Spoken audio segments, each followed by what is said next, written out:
Welcome to STL TV. I'm Jade Harrell, and it is going to be a great weekend because WEPOWER Weekend is back to advance education, justice, community, and economic justice, as well as child care. And I'm here with the visionary and CEO, Charli Cooksey of WEPOWER. Hi, Jade. You look amazing in that t-shirt. I love my shirt. Everything about this speaks to me. It's joy and power, and that fits you perfectly.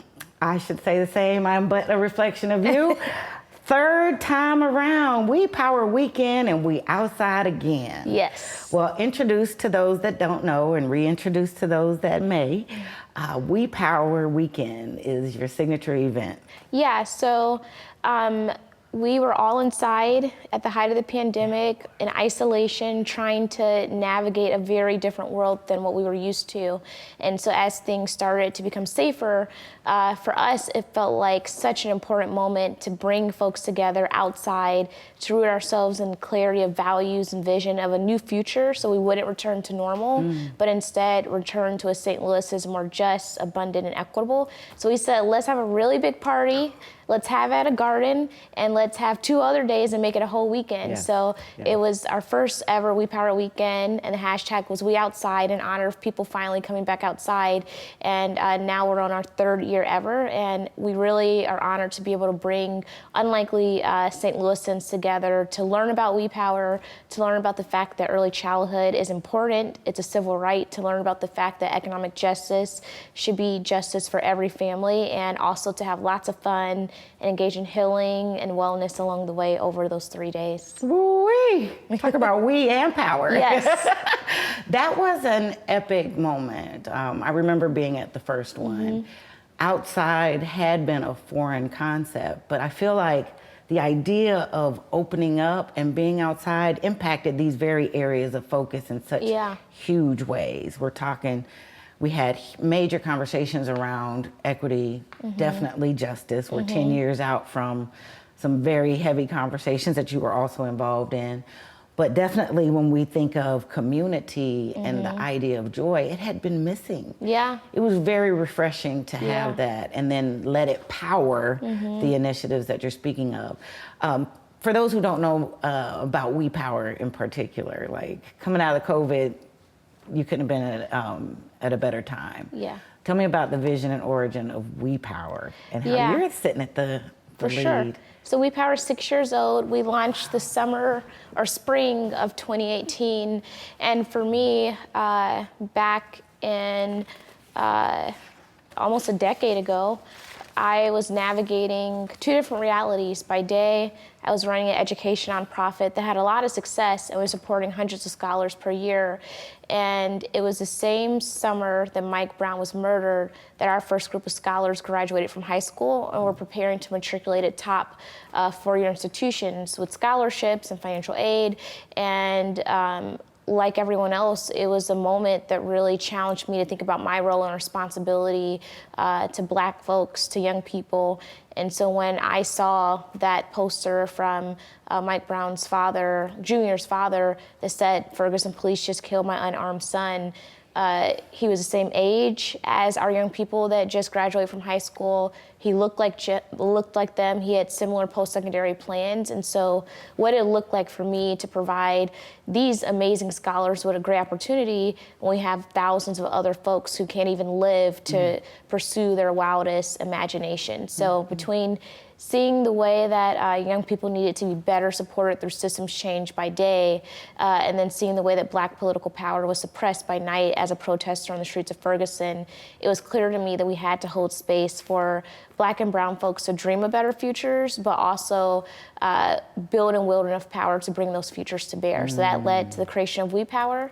And so we are unapologetically a place for everyday people to reimagine social systems. So we have reimagined our early childhood social system and our economic social system. And now we are trying to train as many leaders, train as many folks on how to run for office, support as many businesses so that they can bring those visions to life that are both reflected in a playbook. So we have our early childhood playbook and a community wealth building playbook, and all of our work is informed by that community vision or set of visions. That vision is so it's not that it's broad, it's very specific in the connectivity, and that it works because it doesn't take a one-directional approach and only work on some ideas. You were finding success in education, but realized these other supports. You've dreamed it. We're 3 years in. How are those things going? What's the progress? Yeah, so 3 years in since WePower Weekend, there's a lot that we've accomplished, but there's so much more left. And when we think about everything that's happening in this moment, we have significant changes in leadership in our city public school district. We have continued killings of Black folks at the hand of police. We have so much going on. And so honestly, in this moment, it feels pretty heavy, especially as we arrive at the 10-year anniversary of Michael Brown Jr. And so amidst all of that, we are making progress, and I continue to remember that making change is long, hard work that you have to do in community. But I'm happy to celebrate that we won a historic ballot measure this fall of 2020. So now for the first time in the history of St. Louis, we have local dedicated sustainable funding for early childhood in St. Louis City. So every year there's now a revenue stream that can fund the early childhood system in the city. We have deployed about $1 million in capital to Black and Latinx owned businesses. We've trained like 500 community members and business leaders, and we've made some really we've achieved some really big additional wins in the child care sector. We've won, in addition to that ballot measure, over $15 million in public funding for early childhood. Charli, yes. It's exciting. It is exciting. And I know I should sit and pause in that, but when we're doing this work in proximity to people, we still see and hear what they navigate daily. So we have 90,000 children, 0 through 5 in St. Louis, and a lot of those children don't have early childhood seats. A lot of the educators are on the brink of closing. We see that our lack of investment in children, our lack of investment in making sure the economy works for all people is creating a serious crisis for the entire region. So there's the urgency and the drive. I feel deeply committed to the work ahead, even though I celebrate the work we've accomplished to date. Well, we celebrate you, Charli. Thank you. And to be there this weekend for the WePower Weekend would be a great show of that acknowledgement and support. What can we expect for this weekend? Invite us all to celebrate and roll up our sleeves too. I would argue that WePower Weekend is the best weekend in St. Louis every year.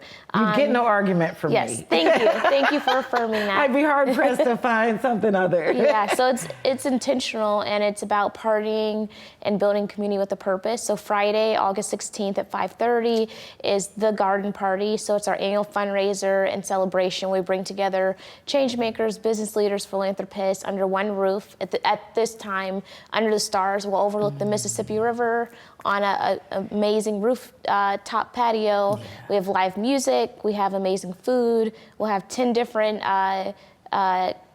dishes that you can taste, from crab cakes to lamb chops. And then we have amazing surprises and swag that you'll be able to leave with. But most importantly, it's about how do we hold space for folks who believe in building a better St. Louis to come together and have fun before we get back to the hard work. Because and then, we do need the work. And I'm realizing we have to pause at times to celebrate and reground ourselves. We can't just go, go, go.